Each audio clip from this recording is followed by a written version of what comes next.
안녕하세요. 오늘도 사연살롱을 찾아주셔서 감사합니다. 저는 올해로 결혼 10주년을 맞이한 두 아이의 엄마이자 40대 여성입니다. 남편과는 사내 커플이었고 결혼하고 3년 뒤 아이 출산과 육아 문제로 잠깐 전업주부 생활을 하다 현재는 다른 회사에 취업해 워킹맘으로 살고 있어요. 그리고 다른 일하는 엄마들처럼 일하랴 육아하랴 정말 하루 24시간이 모자르게 살고 있는데요. 그래도 사랑스러운 아이들과 아직도 설레는 남편을 보고 있으면 힘들어도 절로 미소가 지어집니다. 아, 이런 게 가족이고 행복이지. 내가 지켜야 할 사람들은 이 사람들이지 하는 생각이 들거든요. 특히 저는 남편에 대한 고마운 마음이 큰데 바로 이야기를 하자면 저는 시아버님과 돈 때문에 마찰이 심했어요. 그래서 지금은 남보다도 못한 사이로 얼굴도 보지 않고 있는데 시아버님은 확신하건대 저 때문에 돈도 잃고 아이들도 잃었다며 원망의 화살을 돌리고 있을 거예요. 하지만 저는 결코 일부러 시아버님을 망하게 한 적도 없고 남편을 뺏어오지도 않았는데요. 이건 다 전적으로 시아버님의 잘못이자 남편의 선택이었어요. 제가 시아버님을 더는 못 보겠다고 남편한테 말했거든요.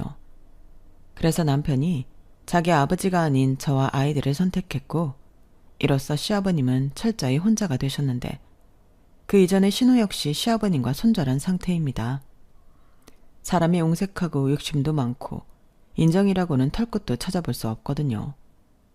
그렇다고 제가 시아버님에게 무언가 많이 바랬던 것도 아니었는데 일이 이렇게 되어 저 역시 많이 속상했어요. 어느 며느리가 처음부터 시부모님이랑 싸울 생각을 하겠어요. 물론 편할 수는 없는 관계지만 저는 시어머니가 안 계셔서 그래도 시아버님과 자주 왕래하고 또 살펴드릴 마음이었는데 역시 사람 일이라는 건 마음처럼 안 되는가 봅니다. 참고로 시아버님과 시어머니는 남편이 중학교에 들어갈 때 이혼했다 들었어요. 그때 시아버님은 남편을, 시어머니는 신우를 데리고 헤어지셨는데 시어머니가 3년 뒤 경제적인 사정으로 신우를 시아버님에게 돌려보내셨대요. 그리고 속 좁고 옹색한 시아버님이 그렇게 신우를 붙잡고 시어머니에 대해 꼬치꼬치 캐묻고 또 안 좋은 소리를 많이 했다는데 그 일로 신우와 사이가 좋았던 적이 단 한 번도 없었다 하더군요. 신우는 늘 집을 나가고 싶다 했다고 했어요. 솔직히 저라도 그러고 싶었을 것 같았거든요. 그래서 오빠인 남편이 그 부분을 많이 신경을 썼다고 했는데 자기도 그땐 어렸기 때문에 아버지가 무서워서 동생이 바라는 만큼 나설 수는 없었다며 그 점을 두고두고 미안해했어요. 결국 신우는 고등학교 시절 가출을 밥 먹듯이 하고 공부는커녕 빨리 돈이나 벌며 독립하고 싶다고 엇나갔는데 그래도 좋은 인연을 만나 22살의 어린 나이에 결혼을 했다고 합니다. 그리고 현재는 거제도에 살고 있는데 결혼하고 철이 많이 들었는지 남편과는 종종 연락을 한다고 했어요. 조카들 사진도 보내주고 또 신우 생일이나 조카들 생일 같은 날에는 남편도 크게 한 탕씩 쏘는데 떨어져 지낸 후 더 애틋해진 남매였어요. 그래서 결혼식에 신우가 못 온다고 했을 땐 저도 많이 서운했는데 시아버님과 안 좋은 일을 겪으면서 왜 자식도 등을 돌렸는지 이해할 수 있겠더군요. 그만큼 시아버님은 제 기준에서 감당하기 어려운 분이셨는데 세상 안 좋은 건 다 갖춘 사람 같았어요. 직업이 건설 현장에서 하는 일이다 보니 말도 거칠고 금방 버럭버럭 소리를 지르시는데 어느 누가 좋아하겠냐고요. 하지만 참으로 다행인 건 남편이 그런 아버지를 하나도 닮지 않았다는 건데요. 이건 전적으로 남편의 노력으로 가능했던 일이었어요. 나는 다른 건 모르겠지만 딱 한 가지는 목표가 있었어. 절대 우리 아버지처럼은 되지 말아야겠다고 생각했거든. 내 가족한테 함부로 하고 자기 잘못도 모르고 주변 탓만 하면서 인생 한방이라고 허황된 꿈만 꿔서 빚만 만드는데 어떻게 사는 게 잘 사는 건지는 모르겠지만 딱 우리 아버지랑 반대로 살면 될 거라는 믿음은 있었어. 아, 그랬구나. 나는 진짜 몰랐어. 나는 자기가 사람이 너무 좋으니까 좋은 환경에서 자랐을 거라고 생각했거든. 근데 진짜 의외네. 우리 자기 정말 힘들었겠다. 그래도 기특해. 너무 잘 컸잖아. 남편은 저보다 5살이나 많으면서도 제 말에 눈시울을 붉혔어요. 그만큼 어린 시절에 겪은 아픔과 상처는 어른이 되어서도 아물지가 않은 듯 했는데, 그래서 더 제가 남편을 마음으로 안아주고 싶더라고요. 아까 처음에 언급한 대로 저희는 회사에서 선후배로 처음 만났고 서로 많은 시간을 함께 일하며 자연스럽게 호감을 가졌는데, 남편은 뭐랄까 성격이 너무 좋아서 남편을 아는 회사 사람 대부분이 좋아했어요. 그중에는 여자들도 많았는데 제가 또 소유욕과 승부욕이 남다르다 보니 남편에게 고백도 먼저 했어요. 다른 여자한테 남편을 뺏기기 싫었거든요. 그렇다고 단순히 승부욕 때문에 남편과 만났던 건 아니었는데, 제가 원래 말이 잘 통하는 남자를 좋아했어요. 그리고 남편이랑 일을 하면서 자연스럽게 취향이 비슷하다는 걸 알게 되었고, 거기에 플러스 관심사까지도 잘 맞아서 어느 날은 일적인 대화보다 사적인 대화를 더 많이 할 때도 있었는데, 저는 그게 너무 즐거웠어요. 여자친구들과는 자주 수다 떨면서 시간 가는 줄 모르고 그랬는데, 사귀는 남자도 아니고 그냥 아는 회사 동료 남자랑 이렇게 대화를 하는 게 재밌다우니 너무 신기했죠. 심지어 5시간도 금방 지나갔는데 그때 문득 이런 생각이 들었어요. 이런 남자랑 결혼하면 지루하진 않겠다. 그런 생각이 들고 나니 남편을 그야말로 제 남편감으로 요리조리 보게 되었고, 거기에 승부욕이 발동해 고백을 해버린 거죠. 심지어 프로포즈도 제가 먼저 했어요. 이쯤 되면 제 성격이 어떤지 대충 감이 오실 것 같은데, 제가 성격이 많이 급한 편이거든요. 그러니 저희 고백을 받고 남편이 많이 당황했는데, 처음엔 자기 놀리냐며 15살 소년처럼 얼굴이 시뻘개지더라고요. 그리고 밤새 제 고백에 설레서 잠도 못 잤다며 다음날 다크서클이 가득한 얼굴로 출근을 했는데, 그 모습도 얼마나 순수하고 좋았는지 몰라요. 그 후 저는 제 마음이 진심이라는 걸 남편한테 어필하며 시간을 보냈고, 어쩌면 남이 봤을 때는 제가 남편을 졸졸 따라다녔다고 생각해도 과언이 아니었는데, 저는 신경 쓰지 않았어요. 어디서 오는 자신감인지 모르겠지만 저는 남편도 저랑 같은 마음일 거라고 생각했거든요. 그래서 더 자신 있게 밀어붙였는데, 나중엔 남편도 좋다 해서 정식으로 만나게 되었어요.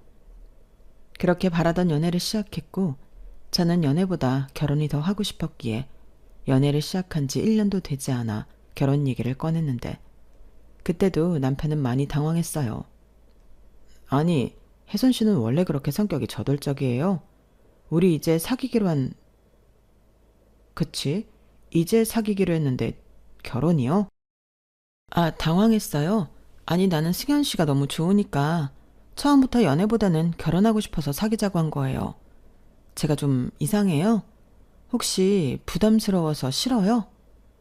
남편은 살면서 저같이 불도저 같은 여자는 처음 봤다며 여자가 저럴 수도 있구나 신기하다고 말했어요. 그리고 그때 남편이 성급한 저를 많이 말리며 연애랑 다르게 결혼은 섣부르게 판단하면 안 된다고 저를 어린아이 타이르듯 말했는데요. 그러면서 앞으로 1년이나 2년 정도는 서로를 관찰할 수 있는 시간을 갖는 게 좋겠다고 하더군요.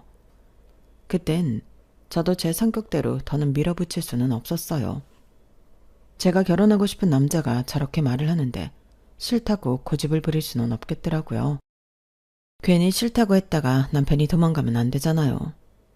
너 같은 여자는 너무 무섭다고 결혼은커녕 헤어지자고 하면 안 되니까 그땐 울며 겨자 먹기로 그러기로 했어요.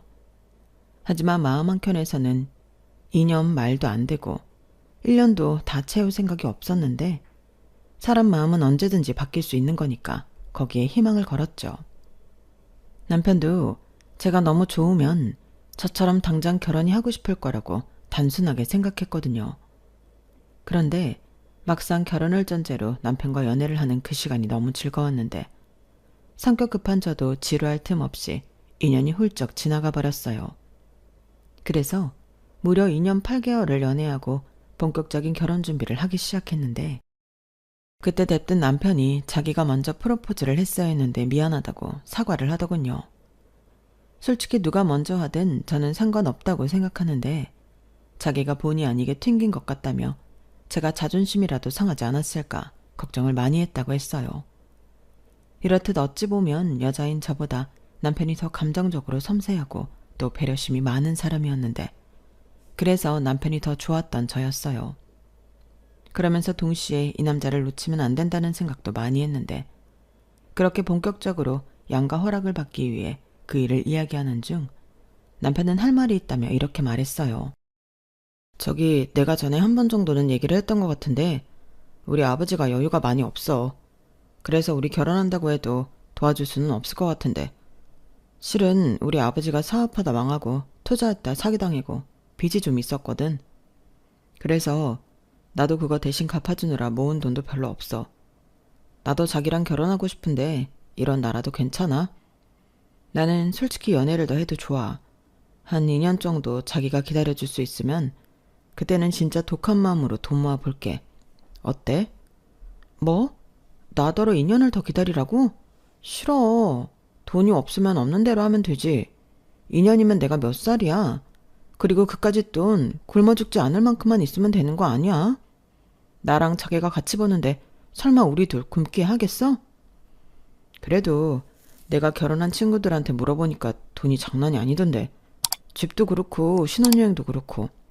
자기야, 진짜 사람을 뭘로 보고 그래. 나는 단칸방 월세도 자기랑 같이 살 수 있으면 거기가 초호화 대단지 아파트고 스위트 호텔이야. 신혼여행? 그거 돈 모아서 나중에 가면 되지. 나는 그냥 우리가 결혼했다는 가락지 하나만 있어도 상관없어. 뭐? 가락지? 자기 조선시대 여자냐? 그만큼 다른 건 다 필요 없단 소리야. 나는 자기가 명품이고 자기가 제일 소중해. 그니까 그까짓 돈 때문에 자꾸 이러지 마. 내가 결혼하면 자기 평생 행복하게 해줄게. 정말 못 말려. 그런 말은 원래 남자가 하는 거거든. 좌우간. 성격도 급하고 저런 여자를 어떻게 데리고 살지? 나 몰래 사고치고 그러면 안 된다. 당연하지. 하나부터 10까지 자기랑 다 상의할 거야. 그니까 우리 그냥 결혼하자. 저는 남편한테 그딴 건 아무 상관없다며 결혼하자고 했어요.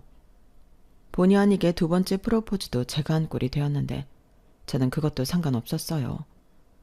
사랑하는 사람과 하는데 돈이 적으면 어떤가요? 그리고 제 말에 마음이 놓였는지 남편이 활짝 웃었는데 그 웃는 모습이 예쁘기도 하고 또 짠해서 그날 저녁 바로 저희 부모님에게 말했어요. 아니, 통보했다는 표현이 더 어울리겠네요. 엄마, 아빠, 나 할 말 있는데 내가 전부터 만나는 남자 있다고 했잖아. 결혼하고 싶다고. 그래, 그래서 그 남자가 결혼하자고 하든? 당연하지. 근데 말이야, 저쪽 집 지원 기대할 수 없을 것 같아. 뭐라고? 그 남자가 그렇게 말했어? 우리 집은 돈 안 보태줄 거니까 너더러 다 해오래? 엄마는 우리 승현 씨 그런 막대 먹은 사람 아니거든? 우리 승현 씨 좋아하네. 너는 뭐가 아쉬워서 그런 결혼을 하려고 하는 거야? 엄마는 처음부터 마음에 안 들어. 너 좋다는 남자를 만나도 모자란데 왜 그렇게 벨도 없이 그 남자한테 목을 매는 거야? 너는 자존심도 없어? 여보, 그만해. 우리 딸이 그만큼 좋아하니까 그렇지. 좋아해도 그렇지. 무슨 이렇게 개떡 같은 통보를 하냐고. 그래서 저쪽은 한 푼도 못 주니까 뭐 어쩌라고? 그냥 우리는 우리가 알아서 한다고. 나는 엄마가 그렇게 얘기해도 승현 씨랑 결혼하고 싶어. 번듯한 신혼집 없어도 상관없고 남들처럼 다 갖춰서 시작하지 못한다 해도 사랑하는 사람이랑 같이 할 수 있으면 그게 더 행복하다고 생각해. 아쭈? 여보, 혜선아, 물론 결혼은 사랑하는 사람이랑 하는 게 맞지. 근데 또 결혼이 현실이라 너 그러다 시집가서 고생할 수도 있어. 그때 네가 그랬잖아. 그 남자 어머니가 안 계시다고. 재작년에 돌아가셨어. 뭐 이미 오래전에 이혼하셔서 승현 씨도 어머니 얼굴을 많이 못 봤는데 근데 그게 뭐가 문제가 돼? 차옥 오빠 아무것도 모르면서 너 홀시어머니도 문제지만 홀시아버지는 더 문제야. 그 양반 뒤치다거리가 결국 네 일이 되는 건데 너는 거기까지 생각 안 했지? 돈이나 많은 양반이면 그것도 그대로 넘기려 했더니 뭐? 지원을 못 해줘? 그만큼 어려운 집에 시집을 간다고 네가? 엄마 자꾸 그런 식으로 말할 거야? 내가 좋다고 하잖아. 시아버님이랑도 사이좋게 잘 지내면 되지. 혹시 알아? 나를 엄청 예뻐해 주셔서 더 편하게 살지. 웃기는 소리 안 해. 예뻐하는 것도 돈이 있어야 예뻐하는 거야. 마음으로 예뻐하는 건 하나도 소용없어. 엄마는 진짜 네가 이 결혼은 안 했으면 좋겠다. 네가 아직 철이 없어서 현실을 모르는 건데 사는 게 그렇게 호락호락하지가 않아. 나도 알아. 힘들 수 있고 고생할 수 있지. 엄마가 생각한 대로 내가 뭘 몰라서 그런 걸 수도 있어. 근데 중요한 건 내가 사랑하는 사람은 그 사람 하나라는 거야. 내가 그 사람만 바라보고 산 시간이 몇 년인 줄 알아? 그 사람은 나한테 어떻게든 피해 안 주려고 해. 엄마도 우리 승현 씨 보면 지금 나한테 이렇게 말한 거 미안할걸? 그래, 우리 딸이 이렇게 좋다고 하는데 우리 얼굴이라도 보고 결정하자. 혹시 알아? 우리 딸보다 그 남자가 더 좋을 수도 있어. 무슨 개코 같은 소리라는 거야. 내 눈에는 고생길로 가는 게 훤히 보이는데. 그게 고생길이라도 지가 가고 싶다고 하잖아. 누가 떠밀었나? 지가 지발로 간다는데. 고혜선, 너 아빠 말 똑똑히 들어. 이건 전적으로 네가 결정했다. 나중에 후회하니 어쩐다니 그런 말 하지 마. 알았어. 대신 나 한 가지 더 부탁이 있어. 승현 씨 내가 집에 데리고 올 건데 그 사람한테 눈치 주거나 상처 주기만 해. 특히 엄마 조심해. 아주 가지가지한다. 네가 이러는데 내가 그놈이 예뻐 보이겠니? 데리고 엄마 와봐. 내가 아주 깐깐하게 볼 거니까. 그때 저희 엄마는 거의 제 결혼을 허락해줄 생각이 없어 보였어요. 그래서 어떡하든 작은 꼬투리라도 잡아 결혼을 반대할 생각이 훤히 보였는데 기가 막히게도 제가 남편을 데리고 집에 온 날 저희 엄마 마음이 180도 달라졌어요. 그렇다고 그때 남편이 평소와 다르게 행동한 게 없었는데 그냥 저희 엄마도 남편의 인품에 반하고 말았던 거죠. 예의 있고 작은 하나도 자기가 하려는 모습에 저희 엄마 마음이 사르르 녹아버렸어요. 나중엔 미처 준비를 못했다며 근처 마트에 가서 닭을 사다 삶아주겠다고 허둥지둥 나갔는데 제 생일에도 귀찮다고 뭘 많이 안 하는 엄마가 4인 식탁이 꽉 차도록 음식을 만들더라고요. 그리고 그 음식도 나중엔 바리바리 싸서 들려보냈는데요. 아버지랑 둘이 산다며? 그럼 변변한 반찬도 없을 텐데 이거 들고 가요. 그리고 아빠로 반찬 걱정은 하지 마. 내가 손이 커서 충분히 나눠줄 수 있거든. 엄마가 무슨 손이 커. 맨날 귀찮다고 반찬 가게 가잖아. 너 조용히 해. 내가 하면 또 끝장나게 해. 너는 알면서 그러니. 그리고 어려워하지 말고 자주 놀러와요. 에휴, 이렇게 성격 좋고 예의 바른 청년이 어쩌다 우리 딸을. 여보, 아니 너무 고맙다고. 아버지랑 상의해서 빨리 상견례 날짜 잡아요. 하기로 했으면 얼른 하는 게 좋아. 이렇게 저희 엄마는 완전히 정식으로 사위가 되기도 전에 남편 바라기가 되었고 양가 도움 하나도 받지 않으면 저희가 너무 힘들다며 무려 2억을 지원해 주시겠다고 했어요. 그것도 혹여 사위가 눈치를 보거나 기분 나빠할까 마음을 많이 쓰셨는데 저도 뭐 마음 같아서는 그 돈 안 받고 싶었지만 결혼 준비하면서 돈 나갈 곳이 한두 곳이 아니라서 눈 딱 감고 그 돈을 받았죠. 사실 저희 친정은 경제적으로 꽤나 넉넉한 집이었거든요. 엄마는 전업주부셨지만 아빠가 부동산을 크게 하셨고 거기에 부동산 관련 투자 사업도 꾸준히 하시고 계셔서 저희 아빠 명의의 건물도 여러 채 가지고 계셨는데 그 때문에 노후 자금도 차고 넘치게 준비가 되어 있었어요. 그러니까 일을 하지 않아도 건물에서 나오는 수익금이 있으니 사는 데는 지장이 없었는데 그에 반면 시아버님은 손대는 족족 망해 갚아야 할 빚이 많다고 들었는데 그래서 저희를 도와줄 여유가 없었다고 하더라고요. 그나마 다행인 건 남편이 일부 돕고 또 당신이 벌어 그 빚을 거의 다 갚았다고 하는 거였고 그렇게 호되게 당하고서도 시아버님은 정신을 못 차렸는지 그놈의 한방타령은 계속되었는데 시아버님은 언젠가 좋은 아이디어나 아이템이 있다면 큰 돈을 벌 수 있다는 허황된 꿈을 갖고 계시던 분이셨어요. 아, 참고로 저희 시아버님은 건축설비 기사예요. 그나마 기술이 있어서 자기가 마음만 먹으면 큰 돈은 아니더라도 웬만큼은 돈은 벌 수 있는 사람이었죠. 그러니 그냥 자기 기술로 착실하게 사셨다면 돈도 제법 모으고 잘 살 수도 있었을 텐데 그 한방 타령에 맨날 빚만 갚는 신세인 것 같더라고요. 그나마 그때까진 돈을 벌 수 있는 능력이 있어 다행이었지.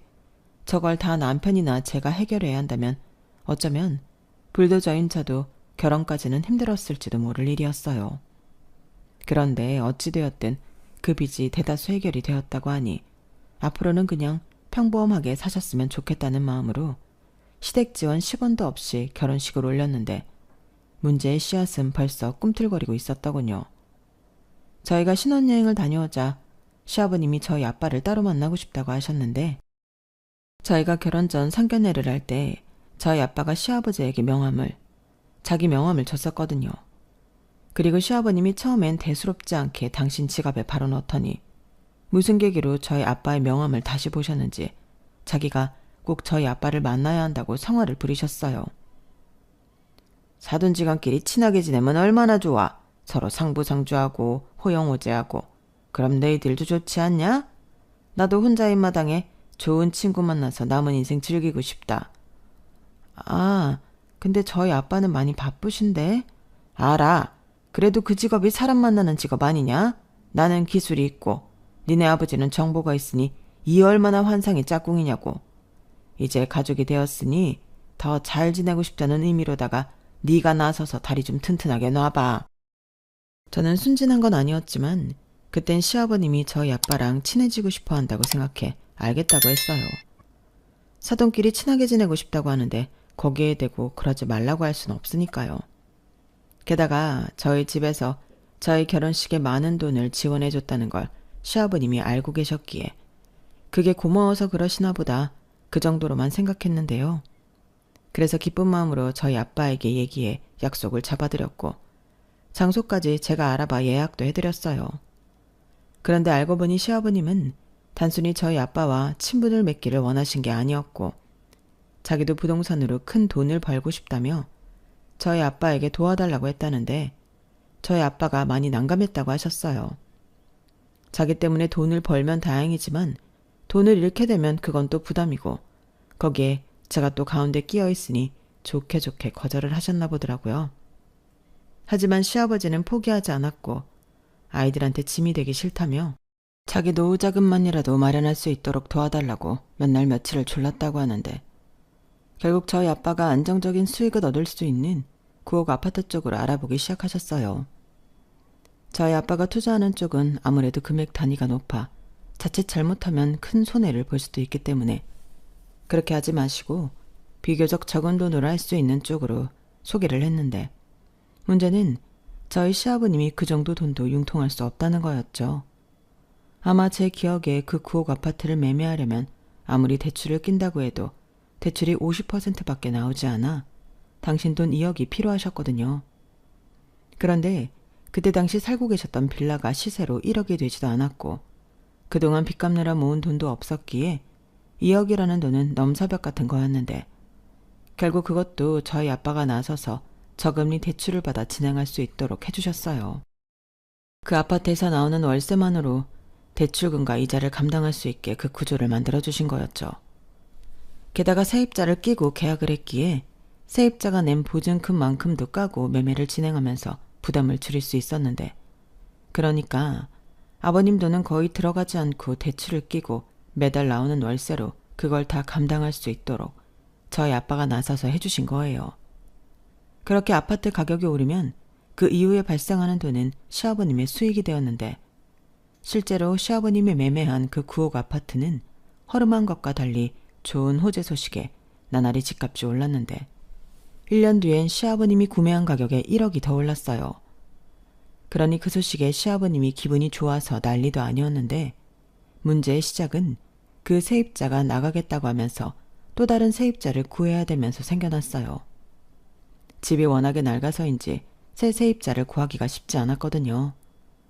거기에 시아버님이 보증금을 많이 올려놓은 것도 문제긴 했는데 그러니 나중엔 세입자는 나가겠다고 하고 보증금도 빼줘야 하는 상황에 다음 세입자도 구하지 못하면 월세가 들어오지 않아 대출금도 갚지 못하는 지경에 이르게 되었는데 시아버님이 저희 부부에게 SOS를 치더군요. 니들도 새들어 살고 있는데 차라리 내 아파트에서 살면 어쩌겠니? 시아버지 집이다 생각하고 니들도 이사 걱정할 것도 없이 마음 놓고 살 수 있잖아. 네? 그래도 저희 아직 계약 기간이 남았는데 그건 내가 알아서 맞춰주마. 나도 다른 세입자 들어와서 이런 말 저런 말 듣는 것도 싫고 니들이 들어오면 너무 좋겠어. 그럼 저희한테 월세를 받고 싶다는 말씀이세요?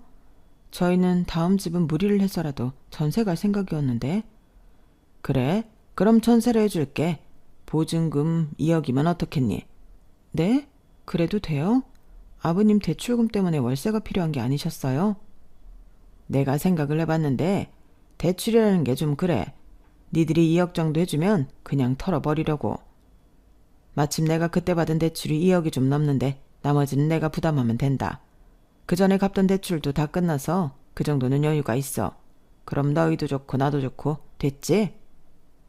저는 시아버님의 제안이 나쁘게 생각되지 않았어요. 2억 보증금에 9억이긴 하지만 아파트 전세니 생활권도 그렇고 나쁘지 않다고 결정했죠. 그래서 저희 살고 있던 집 보증금 1억과 1억 대출을 받아 5개월 뒤 시아버님 명의의 아파트로 이사를 갔는데 저희 아빠가 좋은 결정이라고 해서 더 안심이었어요.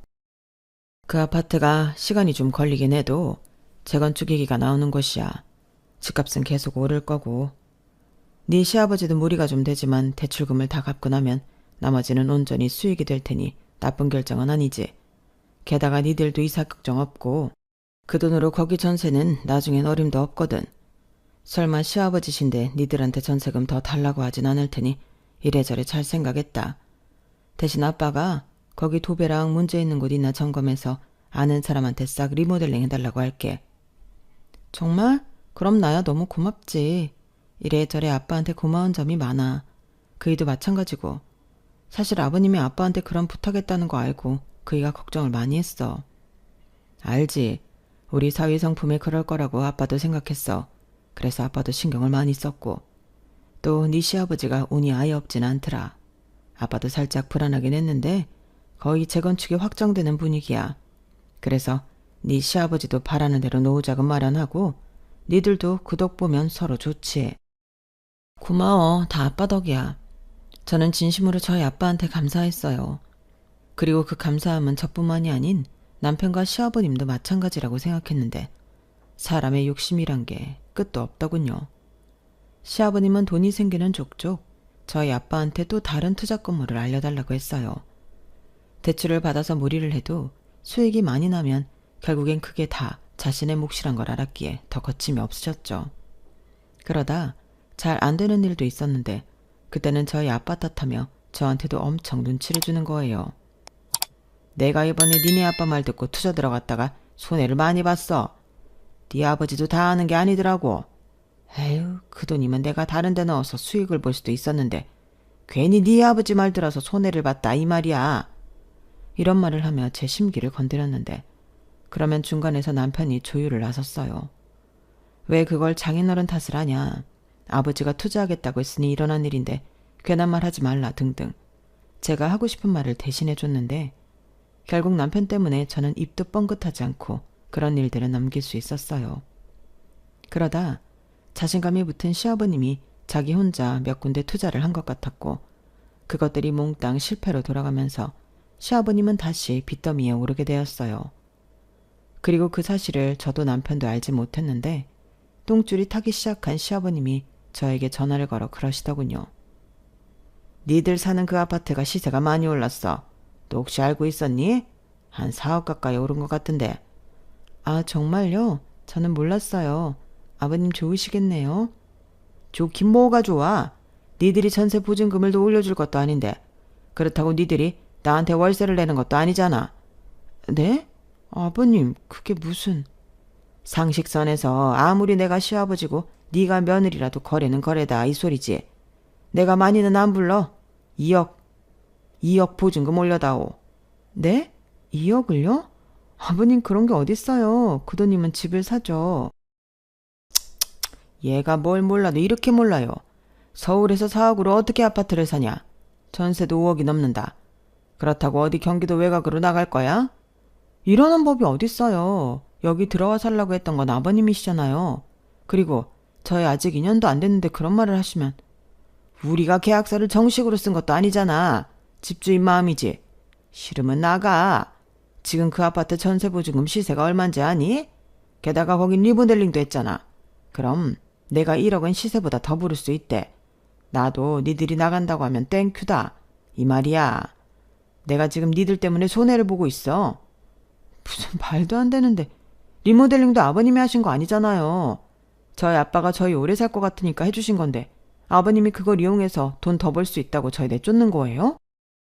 내가 언제 나가래? 나가기 싫으면 보증금 2억을 더 내. 그것도 싫으면 그래 월 200씩 월세를 내라. 아버님 진짜 너무하세요. 저희 이 집 들어오려고 대출 받았어요. 그럼 아버님한테 200 드리고 대출금 갚고 저희는 무슨 돈으로 살아요? 그건 그야 니들 문제지. 내가 그것까지 생각해야 하니? 근데 니들은 둘이 벌고 나는 혼자잖아. 결국 내가 잘 살아야 너희한테도 좋은 거다. 잘 생각해보고 내일이나 모레엔 어떻게 할 건지 알려주거라.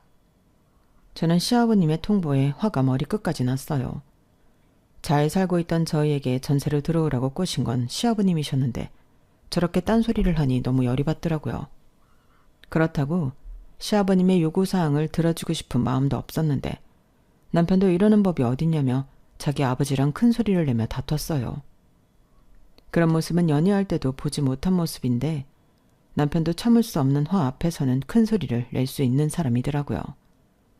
그나마 그때까지는 아이가 없어 다행이었는데 저는 더럽고 치사해서 더는 그 집에 있고 싶은 마음이 사라졌어요. 그래서 친정오빠에게 전화해 SOS를 쳤고 보증금 2억으로 갈 수 있는 전세를 찾아달라고 했는데요. 저희 아빠도 제 말에 어이가 없다며 끓어오르는 화를 꾹꾹 참으셨어요. 저희 엄마도 리모델링 환가까지 해서 받으라며 화가 많이 나셨는데 사위 생각해 참으려고 하셨고 저희 아빠가 알겠다며 기다려보려고 하셨는데요. 일단 시아버님에겐 이사 나갈 테니 보증금을 돌려달라고 말을 해놓으라 하셨어요. 그래서 그런 어이없는 통보를 받고 이틀 뒤 나가겠다고 2억을 돌려달라고 했는데요. 시아버님은 제가 그럴 줄은 몰랐는 눈치였어요. 정말로 나가게? 아니, 갈 곳은 있고. 그건 저희가 알아서 할게요. 더는 이런 말도 안 되는 요구사항에 응해드릴 수 없어요. 아니 2천만 원도 아니고 2억을 올려달라는 사람이 어딨어요? 생판 모르는 집주인도 그렇게는 안 해요. 이건 그냥 나가라는 소리죠. 그래서 나가려고요. 나 참, 내가 무슨 자선사업가냐? 다른 집들 다 돈 벌고 있는데 나만 손해볼 순 없잖아. 그리고 남도 아니고 가족인데 그 돈이 아깝니? 네, 아까워요. 저희 엄마는 리모델링 해준 값도 받아서 나오라고 하셨어요. 무슨 말도 안 되는 소리. 누가 리모델링을 하고 살래? 정 그러면 다시 원상복구해. 제가 혹시 몰라 저 때는 녹음을 했는데요. 남편이 그 녹음을 듣고 어쩔 줄 몰라 했어요. 그리고 그땐 저도 제정신이 아니라서 이런 시아버지를 더는 보고 살 수 없다고 했는데 강요는 하지 않을 테니 앞으로 시댁 관할하는 일은 저랑 연관짓지 말아달라고 했네요. 그땐 차마 부자지간의 연을 끊으라는 그런 말은 할 수 없었어요. 제가 뭐라고 핏줄을 끊나 그런 생각을 했었죠. 그리고 보름 정도 지났을 때 저희 아빠가 연락을 주셨는데요. 아는 사람이 경매로 받은 30평대 9억 아파트가 있는데 거기를 그냥 사는 게 어떻겠냐고 하셨어요. 거기가 내가 알아보니 니들 회사랑도 가깝고 여기 생긴다고 해서 지금은 주택까지만 앞으로 더 살기 좋아질 거다. 새를 살기보다 그냥 무리를 해서라도 구입을 하는 게 나아. 부족한 자금은 아빠가 빌려줄게. 그럼 좋은데 그래도 되나? 다른 집주인도 네 시아버지랑 다르다고 보장할 수 없어. 아빠 아는 사람이 경매받은 거라 원하는 만큼 돈 좀 올려서 매매하면 그래도 그 시세보다는 좋게 받을 수 있을 거야. 아빠랑 한두 번 같이 일한 것도 아니고 지금 하고 있는 것도 같이 하고 있거든. 그냥 이참에 집 사고 니들도 더 늦기 전에 아이 계획 세워라. 아빠가 볼 땐 애 키우기 좋은 동네야. 근처에 어린이집들도 많고 초등학교에 중학교까지 있더라.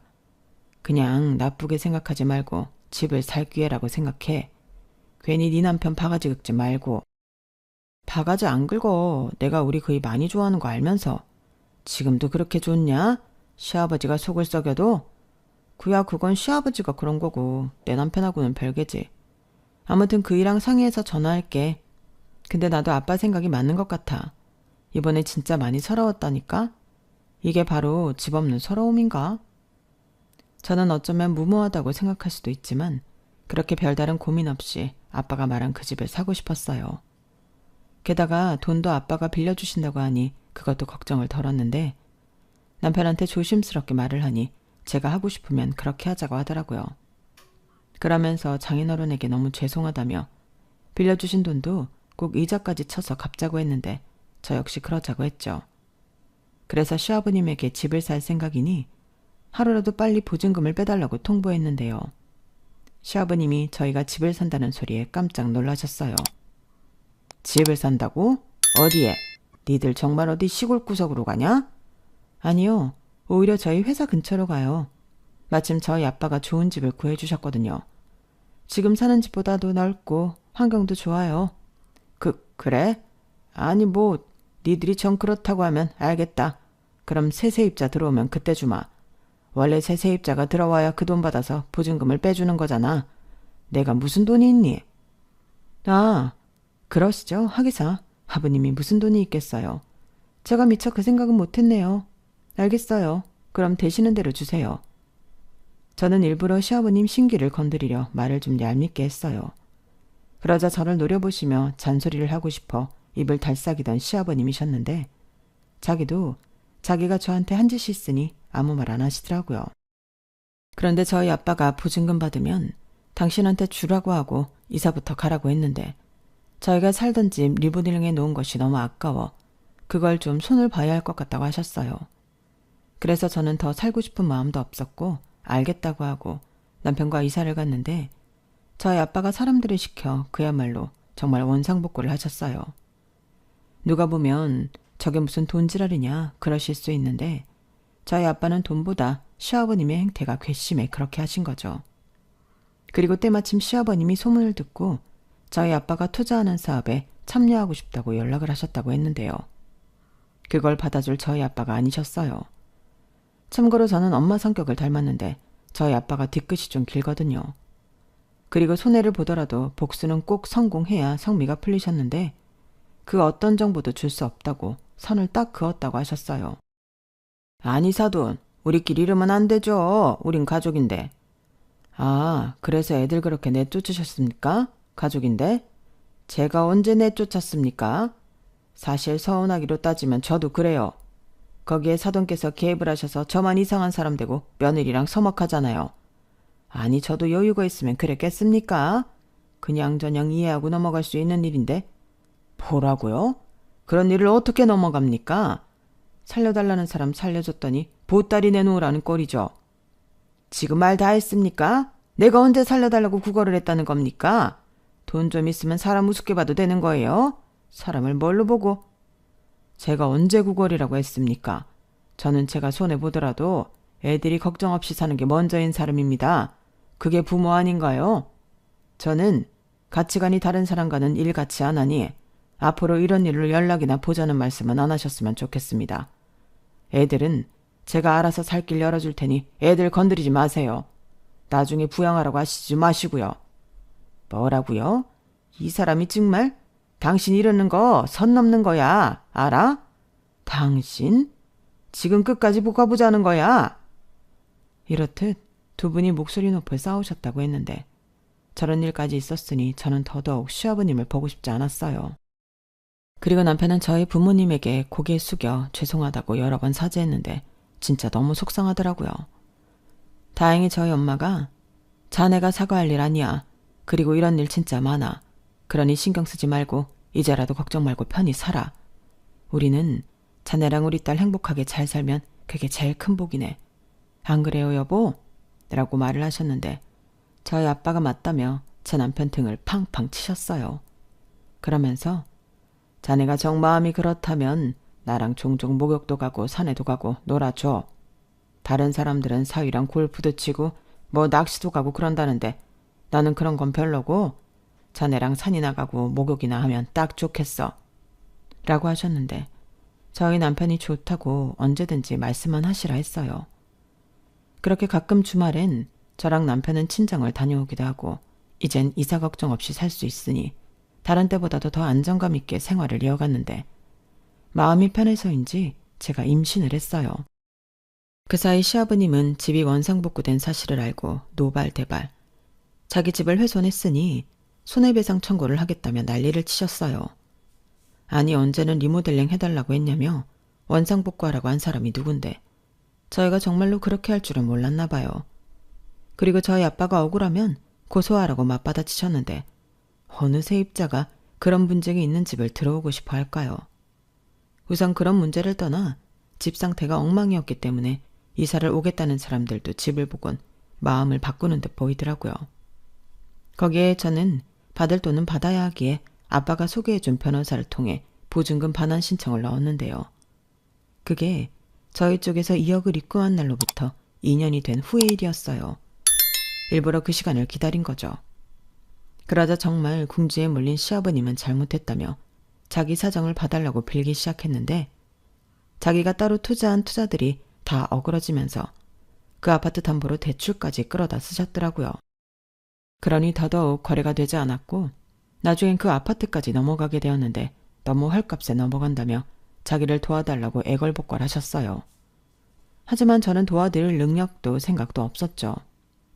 저는 이미 친정아빠한테 큰 빚을 지고 이사를 했는데 제가 무슨 돈이 있다고 시아버님을 도와드리겠어요? 그러자 이번에도 또 저희 아빠를 찾아가 빌고 또 빌며 도와달라고 한 모양인데 아까도 말씀드렸지만 저희 아빠는 뒤끝이 아주 긴 사람이에요. 한번 아니다 싶으면 그 사람이 설령 가족이라도 안 보는 스타일이셨죠. 그러니 사돈 나부랭이 정도는 아주 손쉽게 거절할 수 있는 분이셨는데 그렇게 팽당한 시아버님은 그리 오랜 시간이 걸리지 않아 아파트면 아파트, 살고 있던 빌라까지 모두 다 날리고 알거지가 되셨어요. 그래서 모텔 장기 투숙을 하며 또 이래서 빚만 갚는 신세가 되셨는데 제가 어림도 없으니 남편한테 도와달라고 연락을 하는 모양이더라고요. 하지만 그것도 소용이 없었어요. 모든 경제권은 제가 가지고 있었고 따라서 남편이 저 몰래 대출을 받지 않는 한 융통해 줄 수 있는 돈이 없었는데 결국엔 원망의 소리만 잔뜩 하시고 나가 떨어지셨어요. 그렇게 생사도 모르고 지낸 세월이 5년이 넘었죠. 저는 그 사이 두 아이 엄마가 되었고 친정엄마 도움을 받긴 하지만 회사 다니며 아이들을 키우기가 힘들어 퇴사를 했는데 저도 아빠 딸이니만큼 제가 못 벌어도 수익이 나을 수 있는 준비는 해놓은 상태였어요. 그렇다고 아주 큰 돈이 들어오는 건 아니었지만 남들 적금 부을 때 저는 월세를 받을 수 있는 꼬마 건물에 투자를 했죠. 그 덕에 외벌이를 하는 동안에도 큰 어려움 없이 두 아이를 키울 수 있었는데 그러다 병원에서 한 통의 연락을 받게 되었어요. 시아버님이 일을 하시다 다치신 모양이더라고요. 아무래도 빚 때문에 쉬지 못하시고 무리해서 그런 사고가 있었던 것 같은데 저는 모른 척 하고 싶었어요. 매몰차다고 생각하시겠지만 그런 일로 또다시 엮이고 싶지 않았거든요. 그리고 남편한테는 선택하라고 했죠. 효자로 살든 제 남편, 저희 아이의 아빠로 살든 그 선택을 존중해 주겠다고 했는데 남편은 고민할 것도 없다며 시아버님을 외면했어요. 그러자 그게 꽤나 충격이셨는지 하루는 술에 잔뜩 취해서 남편에게 네가 어떻게 너를 낳아준 나한테 그럴 수 있냐? 이게 다 그 망할 년이 시킨 거지? 너 그렇게 여자 치마폭에 쌓여 살면 늙어서도 굽실거리고 살아야 해. 남자가 말이야. 여자한테 큰 소리도 못 치고 살면 그게 어디 사내 새끼야? 그러지 말고 너 그냥 버리고 나랑 다시 같이 살자. 지금 네가 나 안 도와주면 나는 죽어. 이런 술 주정을 한 것 같았는데 그날 이후 남편은 자기 아버지 번호도 차단해버리고 더 단호한 사람이 되었어요. 아무리 자기를 낳아준 아버지라도 처자식을 버리고 자기랑 살자는 소리는 말도 안 되는 소리라고 화를 삭히더라고요. 그리고 결심했다며 자기는 이제 고아라고 생각하고 저랑 저희 아이들만 생각하며 살겠다고 했는데 저는 그러자고 했어요. 대신 이제는 누구 눈치도 볼 것 없이 거제도에 있는 신우를 챙기며 살자고 했는데 얼마 전부터 저희는 서로 왕래도 자주 하며 가깝게 지냅니다. 제가 먼저 연락을 했거든요. 그리고 이젠 여기가 아가씨 친정이에요. 사실 진작 이렇게 하고 싶었는데 아가씨 마음이 편하지 않을 것 같아서 말을 못했거든요. 그런데 이젠 싫은 사람하고도 안 보기로 했으니까 누구 눈치도 보지 말고 편하게 서로 왔다 갔다 해요. 알겠죠? 이렇게 말을 했더니 정말 신우가 그 먼 곳에서도 자주 올라왔어요. 결혼식에 참석 못한 그날에도 남편 통장에 두둑한 축의금을 입금한 신우였는데 내가 그 돈 돌려주자고 하니 자기도 결혼할 때 오빠한테 그만큼 받았다며 안 받겠다고 한 신호였거든요. 그래서인지 시아버님이라는 장애물이 사라지니 이보다 더 좋을 수 없는 가까운 관계가 되었는데 무엇보다 신우랑도 제가 잘 맞아서 거의 언니 동생하며 지내고 있답니다. 뭐 결과적으로 모든 것이 다 좋아졌어요. 저는 보증금 반환 신청으로 집이 경매로 넘어갈 때 2억을 모두 받았고 집도 사고 보기 싫은 시아버지랑 연도 끊고 남편이 그렇게 마음으로 그리워하던 동생하고도 다시 왕래하며 행복하게 지내고 있으니 지금보다 뭘 더 바라겠어요. 그리고 현재 저는 아이들이 어느 정도 큰 뒤로 제 취업에 성공해 맞벌이로 살고 있는데요. 수입이 늘어난 만큼 집 대출금도 어느 정도 다 갚았고 돈도 꽤 모아 아이들뿐만 아니라 남편 하고 싶은 것도 시원하게 다 지원해 줄 수 있는 수준이 되었어요. 돈이 돈을 번다고 그 말이 맞긴 하더라고요. 처음 돈을 모으기가 힘들지 그 돈이 모이니 이자도 생기고 투자 후 수익도 생기며 생활이 한층 나아졌는데 제가 그래도 저희 부모님에게 좋은 것을 많이 물려받아 가능한 일이라 생각합니다. 그래서 앞으로는 저희 부모님에게 더 잘하며 지금의 행복을 지키는 것이 제 삶의 이유이자 목표가 되었는데요. 솔직히 친정아빠 돈은 앞으로 더 갚아야 하거든요. 그렇다고 떼먹을 생각을 하는 건 아닌데 이건 평생 두둑한 이자까지 합쳐 갚아야 할 돈이라고 생각하며 지금보다 더 잘해드릴 생각입니다. 거기에 더불어 내가 지켜야 할 식구들 잘 챙기며 남편과 시누이가 어릴 때 못 누린 따뜻하고 화목한 가정의 울타리를 만들어주고 싶은 마음인데요. 우리 가족이 앞으로도 계속 지금처럼 서로를 사랑하며 지낼 수 있도록 많은 응원과 조언 부탁드립니다. 감사하게도 시아버님의 연락은 그 어느 곳에서도 오지 않고 있어요.